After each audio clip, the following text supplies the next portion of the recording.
오늘의 사연 시작합니다. 안녕하세요. 저는 20대 후반에 취업을 준비하고 있는 남자입니다. 1년째 백수로 지내고 있어요.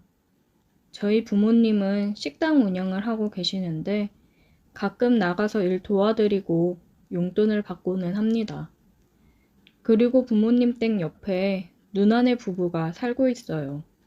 5살 된 조카가 하나 있는데 아무래도 둘 다 맞벌이고 부모님도 일하시느라 바쁘다 보니 놀고 먹고 있는 백수인 저에게 누나가 부탁을 하더라고요. 조카 픽업 도와주면 용돈 줄 테니까 좀 해달라고요. 저는 딱히 할 것도 없었고 돈을 준다고 하니까 흔쾌히 알겠다고 했습니다.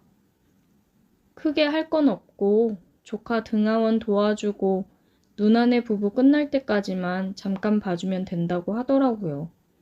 남자 조카라 놀아주는 것도 크게 힘들 게 없었어요. 그냥 공룡놀이, 영웅놀이 같은 걸 해주면서 몸으로 놀아주다 보니까 할만했습니다. 처음 조카 등원을 해주러 유치원 버스 차량 올 시간에 나가 버스를 기다리고 있었어요. 근데 애들 등원시키는 아줌마들이 많더라고요. 그 중에 혼자 남자다 보니까 괜히 민망하고 창피한 기분이 들었습니다. 다들 저를 힐끔힐끔 보는 것 같은 느낌이었어요. 순간, 아씨, 괜히 한다고 했나? 생각이 들었습니다. 유치원 버스가 와서 조카한테 인사를 하고 보냈고, 공부를 좀 하다 보니 금방 조카가 끝날 때가 됐더라고요. 버스가 올 시간이라 조카를 데리러 나갔습니다. 나가보니 아침에 그 아줌마들도 애들 데리러 나왔더라고요. 근데 아침에 봤던 후질근한 모습들은 사라지고 말끔하고 어떤 사람은 화장도 했더라고요. 설마 남자인 제가 있어서 꾸몄나 싶었습니다. 저도 후질근하게 나오는 게 창피했는데 이 아줌마들도 그럴 수 있겠다 싶더라고요. 조카가 삼촌 부르며 버스에서 내렸어요. 저는 그런 조카를 안아들고 집으로 들어갔습니다.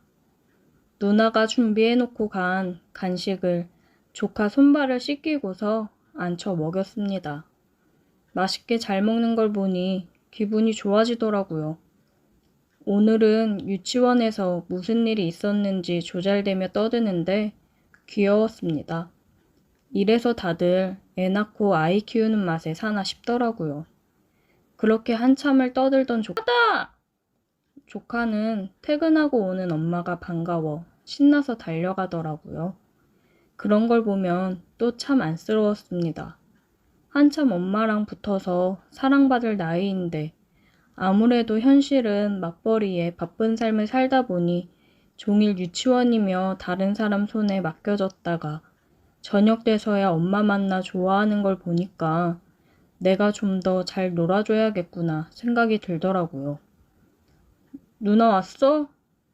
나 이제 집에 간다. 육아 이거 보통이 아니네.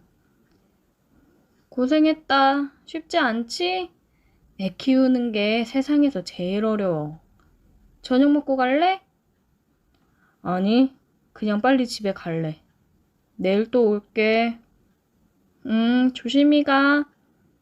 조카가 짠하고 안쓰럽긴 했지만 어쨌든 엄마가 왔으니 저는 빨리 집에 가서 쉬고 싶었습니다.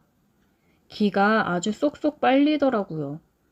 저는 그날 그대로 집에 와서 뻗어 잠이 들었습니다.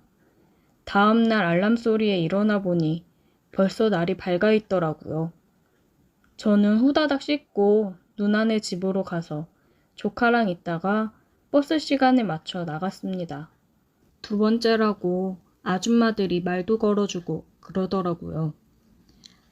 민호 삼촌이신가 보다. 어우, 잘생기셨네. 역시 아줌마들은 거리낌이 없이 말을 하더라고요.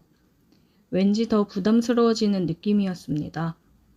제발 누가 말 좀 그만 걸어주게 했으면 좋겠다 싶던 찰나 버스가 왔어요. 민호야, 버스 왔다. 얼른 타자. 저는 얼른 말을 돌려 조카를 데리고 버스를 타기 위해 서 있었습니다. 버스에서 차량 선생님이 내려 인사를 하더라고요. 근데 어제 봤던 선생님이랑은 다른 선생님이었어요. 귀여우면서도 섹시한 외모에 저는 넋이 나갔습니다. 안녕하세요. 민호 삼촌분이시구나. 민호가 삼촌 자랑을 엄청 하더라고요. 안녕하세요. 제가 잠시 본가에 와 있는 동안 조카를 봐주고 있는데 녀석이 참 좋아하네요. 그렇게 그녀와 짧은 얘기를 나누고 그녀는 버스를 타고 떠났습니다. 나중에 알고 보니 그 여자가 조카의 담임 선생님이었더라고요. 어쩜 그렇게 귀여운데 섹시한 느낌이 날 수 있는지 너무 제 스타일이라 계속 그녀가 생각이 났습니다. 조카 하원길에 그녀를 또 보고 싶은 마음이 가득이었는데 계속 바뀌는 건지 다른 선생님이더라고요. 아쉬웠습니다.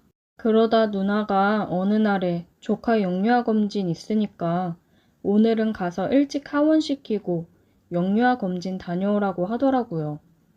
차키를 주며 차 타고 다녀오라고 했습니다. 저는 조카 유치원으로 직접 조카를 데리러 갔고 조카 담임인 그녀가 조카를 데리고 나오더라고요. 신경 써서 옷을 입고 온 보람이 있었습니다. 그녀와 많은 대화를 나누지 못해서 아쉬웠지만 그래도 얼굴을 볼 수 있어 좋더라고요. 조카 영유아 검진이 끝나고 조카를 데리고 부모님 식당으로 가서 누나를 기다리고 있었어요. 저는 오랜만에 친구들이 와서 술을 먹자고 해서 부모님한테 조카를 맡기고 나갔습니다. 아직 저처럼 취업 준비 중인 친구도 있고 이번에 취업을 해서 취업턱을 쏘겠다고 한 친구도 있고 그래요. 저도 얼른 이 친구처럼 정신 차리고 취업 준비를 열심히 해야 될 텐데 아직까지는 노는 게 더 좋네요. 친구들이랑 오랜만에 맛있는 고기를 먹으며 저녁을 먹고 2차를 가기로 했습니다. 우리는 룸 노래방으로 갔어요. 친구가 오늘 자기가 풀로 쏘겠다며 노래방 직원한테 그러더라고요. 예쁜 애 3명으로 들여보내라고요. 저는 이 자식 취업했다고 너무 무리하는 거 아닌가 싶었지만 본인이 쏘겠다는데 제가 어쩔 수 있나요? 감사한 마음으로 먹어야죠. 술이 세팅되고 한 잔씩 하고 있는데 예쁜 여성 3명이 들어오더라고요. 들어온 여자와 눈이 마주친 순간 저는 제 눈을 의심했습니다. 그중 한 명은 화장이 진하고 헤어스타일도 달라서 긴가민가 했지만 저를 보며 놀란 표정을 보니 조카의 담임이 맞았습니다. 지금 이게 무슨 상황인가 저도 혼란스럽더라고요. 자, 얼른 옆에 앉고. 친구의 말에 다들 옆에 앉았고 친구가 그녀를 옆에 앉히려는 걸 저는 손목을 잡아 끌고 제 옆에 앉혔습니다. 뭐야? 네 마음에 드냐? 그래, 네 해라.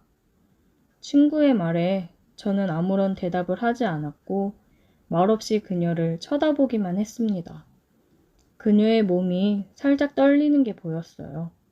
아무래도 겁이 나서 많이 불안한 듯 해 보였습니다. 다들 짝을 이루고 분위기가 올랐고 술을 따라주며 술을 마시기 시작했어요. 그녀도 어쩔 수 없이 말없이 제게 술을 따라주었습니다.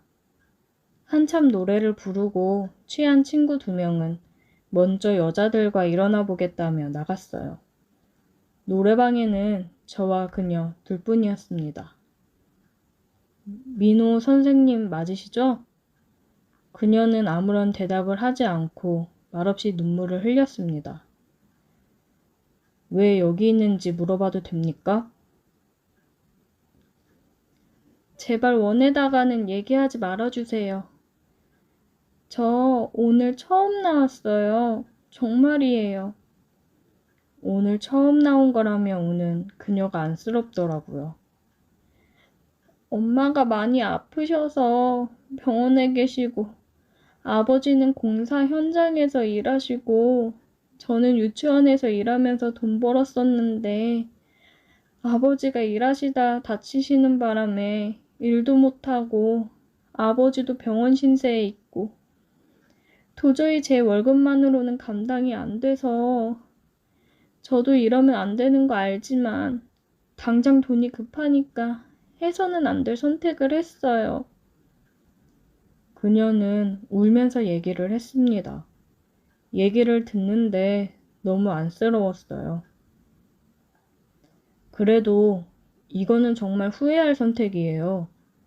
그리고 아이들을 가르치는 사람이 이건 아니지 않나요? 죄송해요. 민호 삼촌 보니까 정신이 확 들더라고요. 제가 이런 말 하는 거 주제 넘을 순 있지만 다른 일을 하는 건 어때요? 충분히 다른 일 해서 잘 될 수도 있잖아요. 유치원 끝나고 다른 일 할 게 뭐가 있을까요? 저는 당장이 급한데. 요즘 배달일 여자분들도 많이 한대요. 저 아는 동생이 배달업 하고 있는데 제가 물어봐 줄게요. 그것도 본인이 하는 만큼 수익 가져가는 거라 잘하면 괜찮을 거예요. 배달 스쿠터도 제가 마련해 볼 테니까 이런 일 하지 마세요. 아이들 가르치는 일이 좋아서 선생님 되신 거 아니에요? 이런 일 하면서 아이들 보며 가르칠 수 있겠어요? 그건 선생님을 더 힘들게 하는 거예요. 제 말을 들은 그녀는 정말 눈물을 펑펑 흘리며 어린아이 같이 울더라고요. 그런 그녀를 말없이 꽉 안아주었습니다. 그녀는 끄끄거리며 울면서 저에게 고맙다고 얘기를 하더라고요. 제가 아니었으면 아마 나쁜 길로 빠져 계속 그렇게 지냈을 거라고요. 애들 보면서도 왠지 모를 죄스러운 마음에 제대로 지내지 못했을 것 같다고 하더라고요. 저는 그녀의 눈물을 닦아주었고 그녀와 저는 눈을 마주치고 그대로 서로의 입도 마주쳤습니다. 그렇게 따뜻한 키스는 처음이었어요. 전 그녀의 배달 일을 도와주었어요. 그녀도 유치원이 끝나자마자 와서 열심히 배달을 하더라고요. 그렇게 저희는 서로의 힘든 모습을 보고 감싸 안아주면서 연인으로 발전하게 되었습니다. 그날 노래방에서 그녀가 저를 만나서 참 다행이라고 하는데 저도 그날 노래방을 가서 그녀를 만나 참 다행이라고 생각이 듭니다. 오늘의 사연 여기까지입니다. 오늘도 들어주셔서 감사해요. 구독, 좋아요, 알림 설정 부탁드려요.